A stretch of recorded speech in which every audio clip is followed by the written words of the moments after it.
अस्सलाम वालेकुम एवरीवन। तो फर्स्ट ईयर क्लास केमिस्ट्री में आज हम डिस्कस करेंगे कि types of orbital and shape of subshell को। हमने प्रीवियस में डिस्कस किया था कि क्वांटम नंबर्स को, जिसमें हमने डिस्कस किया था अज़िमुथल क्वांटम नंबर्स। अज़िमुथल क्वांटम नंबर एक ऐसा क्वांटम नंबर्स होता है जो हमें इंफॉर्मेशन देता है किसके बारे में, शेप ऑफ सबशेल के बारे में। तो यहाँ पे पहला हमारे पास यहाँ पे सबशेल जो है, ऑर्बिटल जो है, जिसको हम क्या कहते हैं कि एस सबशेल कहते हैं। एस सब शेल या एस हमारे पास क्या हो जाएगा कि ये ऑर्बिटल्स। अब यहाँ पे एस का मतलब क्या होता है, हम इसको एस सब शेल क्यों कहते हैं? एस सब शेल का मतलब क्या होता है कि ये एक हमारे पास शार्प क्या होती है कि लाइंस होती है, जिसकी वजह से हम इसको क्या कहते हैं कि एस सब शेल कहते हैं। आपको यहाँ पे एक इंफॉर्मेशन मिल गई कि एस को हम एस सब शेल क्यों कहते हैं, क्योंकि ये क्या होती है कि शार्प लाइंस होती हैं। जब हमने इसको प्रिज्म्स में डाला तो उसमें से शार्प लाइंस निकल रही थी, जिसकी वजह से हमने इसको क्या कहा कि एस सबशेल का। उसके बाद दूसरा हमारे पास क्या होता है कि पी सबशेल होता है। P subshell. अब जो पी सबशेल होता है उसको हम पी सबशेल क्यों कहते हैं? रीजन हमारे पास क्या होते हैं कि इसमें से प्रिंसिपल लाइंस निकलती हैं। प्रिंसिपल लाइंस निकलती हैं, जिसकी वजह से हम इसको क्या कहते हैं कि पी सबशेल कहते हैं। थर्ड जो हमारे पास होता है वो होता है D subshell. D sub shell जिसको कहते हैं। अब डी सब शेल हम उसको क्यों कहते हैं? क्योंकि जब हमने इसको प्रिज्म्स में डाला तो उसमें से डिफ्यूज्ड लाइन निकल रही थी। डिफ्यूज्ड यहाँ पे लाइंस निकल रही थी, जिसकी वजह से हमने इसका नाम रखा डी सब शेल यहाँ पे रखा। थर्ड जो फोर्थ हमारे पास होता है वो होता है F sub shell. F sub shell. अब एफ सब शेल क्यों कहते हैं? इसमें जो लाइंस निकल रही थी वो हमारे पास फंडामेंटल लाइंस, इसका फुल फॉर्म क्या हो जाएगा? फंडामेंटल लाइंस की वजह से हम इसको क्या कहते हैं कि एफ सब शेल कहते हैं। चार क्या होते हैं कि सब शेल होते हैं। जैसे हमने प्रिंसिपल जो हमारे पास क्वांटम नंबर्स पढ़े थे ना कि एल, अगर हमारे पास के शेल, एस शेल हमारे पास, उसके बाद हमारे पास के एल एम एन ओ, वो एक क्या थी हमारे पास? सीरीज थी, सीरीज। लेकिन यहाँ पे हमारे पास कोई सीरीज नहीं है। केस पीडीएफ ये क्या है कि एक शॉर्ट फॉर्म है किसका? Sharp lines, principal lines, diffuse lines, fundamental lines, जिसको हम क्या कहते हैं कि चार हमारे पास ये शेल हो, सब शेल होते हैं, जिसको हम ऑर्बिटल्स कहते हैं। उसके बाद जो एस सबशेल्स होता है इसमें मैक्सिमम इलेक्ट्रॉन्स जो हम फिल करते हैं, मैक्सिमम इलेक्ट्रॉन्स जो फिल करते हैं वो दो इलेक्ट्रॉन्स इसमें मैक्सिमम फिल करते हैं, क्योंकि 2n² वाला मैंने आपको फार्मूला बताया था। उस 2n² के हिसाब से आप ये बता सकते हैं कि कौन से सबशेल में कितने इलेक्ट्रॉन्स फिल होंगे। इसमें मैक्सिमम इलेक्ट्रॉन्स फिल करते हैं 6। इसमें मैक्सिमम इलेक्ट्रॉन्स जो फिल करते हैं वो 10 इलेक्ट्रॉन्स फिल करते हैं। Maximum 6 electrons, maximum 2 electrons. यहाँ पे हमारे पास 10, मैक्सिमम जो इलेक्ट्रॉन्स फिल करेंगे वो 14 इलेक्ट्रॉन्स इसमें फिल कर सकते हैं। क्लियर? उसके बाद इनका शेप कौन सा होता है? इनका शेप कौन सा होता है? शेप जो एस सबशेल होता है इसका स्फेरिकल होता है, स्फेरिकल शेप होता है। और जो हमारे पास पी सबशेल्स होता है इसका शेप जो होता है वो डम्बल शेप होता है, डम्बल शेप होता है। और जो हमारे पास डी सबशेल्स होते हैं इसका क्या होता है कि डबल डम्बल शेप होता है, डबल डम्बल शेप होता है। किसका? जो हमारे पास डी सबशेल होता है। और जो हमारे पास यहाँ पे एफ सबशेल्स होता है इसका क्या होता है कि कॉम्प्लेक्स फॉर्म में होता है। कॉम्प्लेक्स फॉर्म में क्या होता है कि इसका शेप होता है। रीजन क्या है मैं आगे जाके आपको बताता हूं। उसके बाद इनमें ऑर्बिटल्स कितने होते हैं? जो हमारे पास स्फेरिकल शेप होता है उसमें एक ही ऑर्बिटल्स होता है, जिसमें जिसको हम क्या कहते हैं कि एस ऑर्बिटल कहेंगे। एस ऑर्बिटल्स जिसको कहेंगे। स्फेरिकल शेप कैसे वो मैं बताता हूं। जो हमारे पास पी सबशेल्स होता है उसमें तीन ऑर्बिटल्स होते हैं। एक होता है पी एक्स, दूसरा होता है पी वाई, थर्ड होता है कौन सा?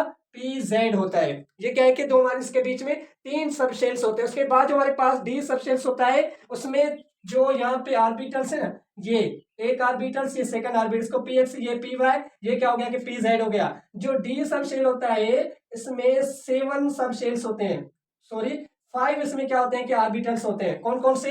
एक इसमें होगा, एक जो यहाँ पे होता है वो होता है डी एक्स वाई, दूसरा होता है डी वाई जेड। तो इसमें जो थर्ड होता है वो यहाँ पे जो ऑर्बिटल डी वाई जेड हो गया, उसके बाद D X Z, D x और जेड हो गया। उसके बाद D X square, x square, और ये वाई स्क्वायर यहाँ पे होता है। उसके बाद जो हमारे पास होगा वो डी जेड स्क्वायर होता है। ये क्या होते हैं कि 7, इसमें जो 5 क्या होते हैं कि ऑर्बिटल्स होते हैं। एक ये डी एक्स वाई, एक D Y Z, D X Z, D X square, Y square, D Z square.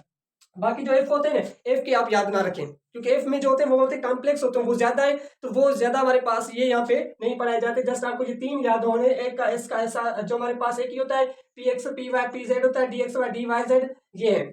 उसके बाद इनका शेप कौन सा होता है, जैसे हमने कहा कि जो स्फेरिकल होता है वो यहाँ पे क्या होगा कि स्फेरिकल फॉर्म में शेप होगा, इस फॉर्म में होगा, स्फेरिकल फॉर्म में होगा, ये एक्स एक्सिस पे भी होगा, वाई एक्सिस पे भी होगा, जेड एक्सिस पे भी होगा।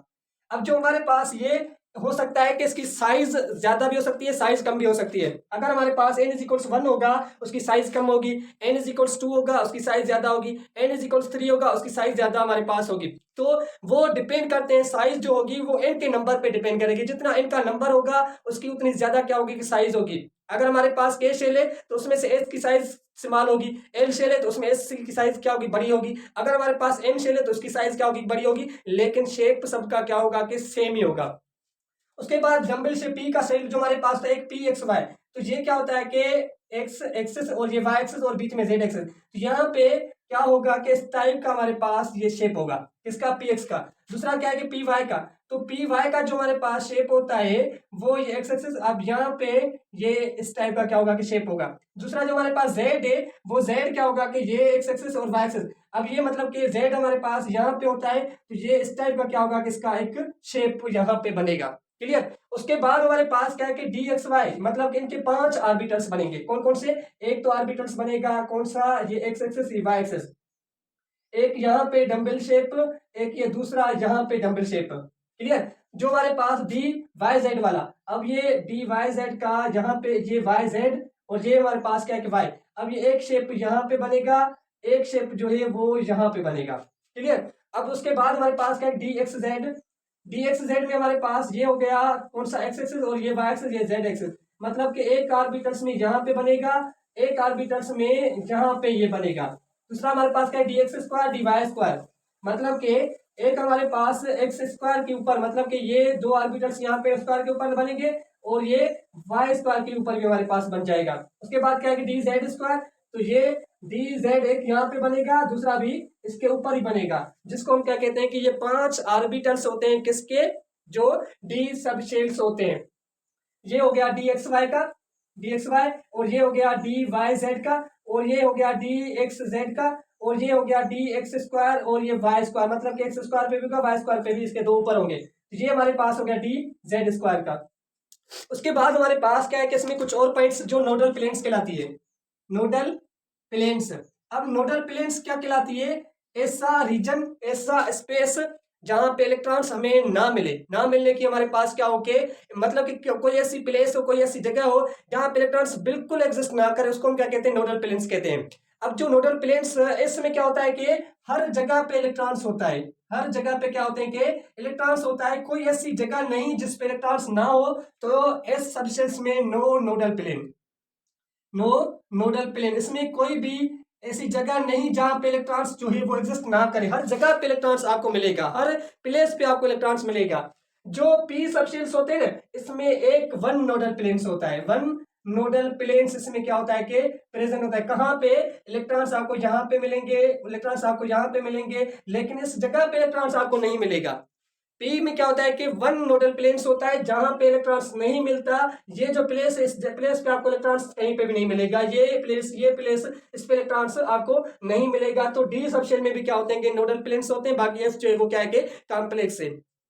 उसके बाद चार्ज डिस्ट्रीब्यूशन है, चार्ज डिस्ट्रीब्यूशन। अब ये भी क्या है कि आपको याद होना चाहिए कि चार्ज डिस्ट्रीब्यूशन क्या कहलाती है। जो यहाँ पे हमारे पास एस सबशेल्स होता है, इस पूरे के पूरे में क्या है कि चार्ज डिस्ट्रीब्यूशन, इलेक्ट्रॉन्स क्या है कि रिवॉल्व है पूरे के पूरे, मतलब कि स्फीयर फॉर्म में, लेकिन इसमें हमारे पास चार्ज डिस्ट्रीब्यूशन आपको यहाँ पे ज्यादा मिलेगी, यहाँ पे ज्यादा मिलेगी, यहाँ पे आपको नहीं मिलेगी, मतलब कि जहाँ पे नोडल्स लोब्स होते हैं उस लोब्स में क्या होते हैं कि इलेक्ट्रॉन्स की चार्ज डिस्ट्रीब्यूशन का हमें ज्यादा कॉन्सेप्ट मिलता है। तो ये क्या थे हमारे पास टाइप्स ऑफ ऑर्बिटल्स या शेप ऑफ ऑर्बिटल्स आप इसको कह सकते हैं, जिसमें 4 हमारे पास क्या होते हैं कि ऑर्बिटल्स होते हैं, एस पी डी एफ हो गया। उसके शेप कौन से होते हैं, उनमें कितने इलेक्ट्रॉन्स मैक्सिमम हो सकते हैं, ये हमने कंप्लीट यहाँ पे डिस्कस किया टाइप्स ऑफ ऑर्बिटल्स में। अगर आपका यहाँ पे भी कोई कंफ्यूजन, कोई क्वेश्चंस वगैरह है तो आप कमेंट में हमसे पूछ सकते हैं, इंशाल्लाह हम आपको उसकी इंफॉर्मेशन आपको प्रोवाइड करेंगे। Thank you, Allah Hafiz.